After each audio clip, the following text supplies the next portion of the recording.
Possible track find on outing. Observed. While camping in the White Mountains of New Hampshire in March of 2001, I came across bipedal prints in heavy snow.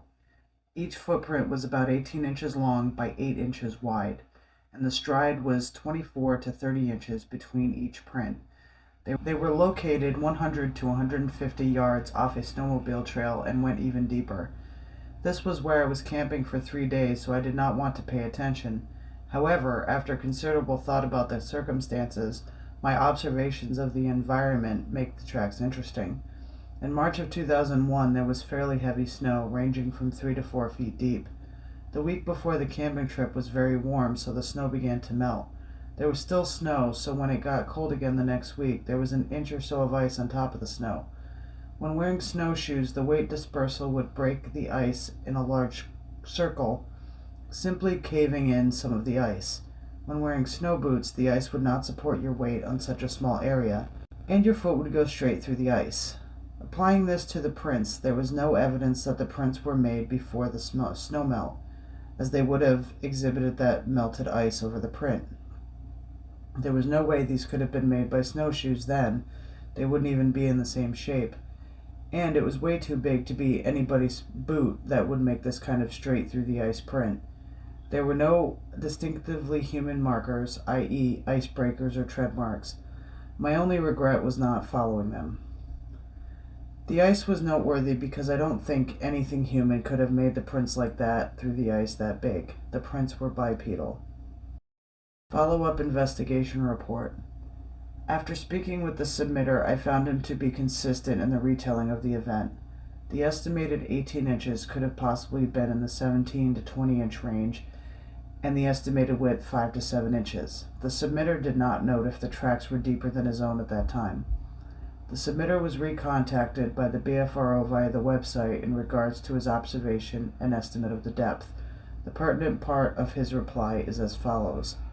Since there was a melt, and thus a layer of ice on top of the snow, when walking with your boots you would make a straight exact print through the ice, but only the first layer.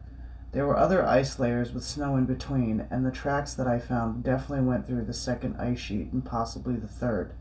So as I don't know the exact depth, I would estimate 10 to 14 inches. I know that's a big gap, but the pertinent point is that they would break through lower sheets of ice that would support me on my boots.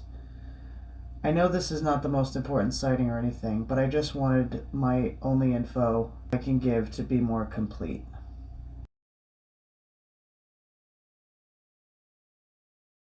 Multiple campers woken by close-range night vocalizations. Observed. Sound. Whoop, whoop, whoop, whoop, whoop, whoo. Answer whoop in the distance. Whoop was nearby and somewhat high-pitched. Not owl-like, nor loon-like, nor whooping crane-like.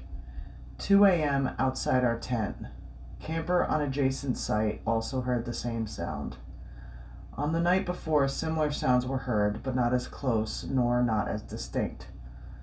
4 persons heard the sound. All were awakened from sleep. Follow-up investigation report by BFRO investigator Bill D. July 31st, 2003.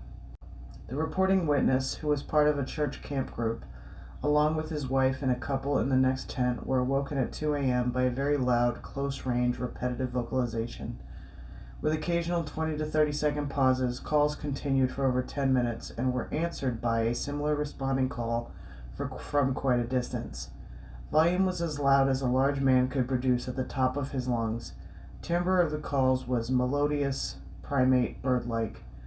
Pitch of calls, about an alto sax. Calls ended suddenly and were not repeated. Volume, quality, duration of calls do not correspond to known local animals. Witness identified Sasquatch vocalizations heard on the internet as a very close fit to this sound.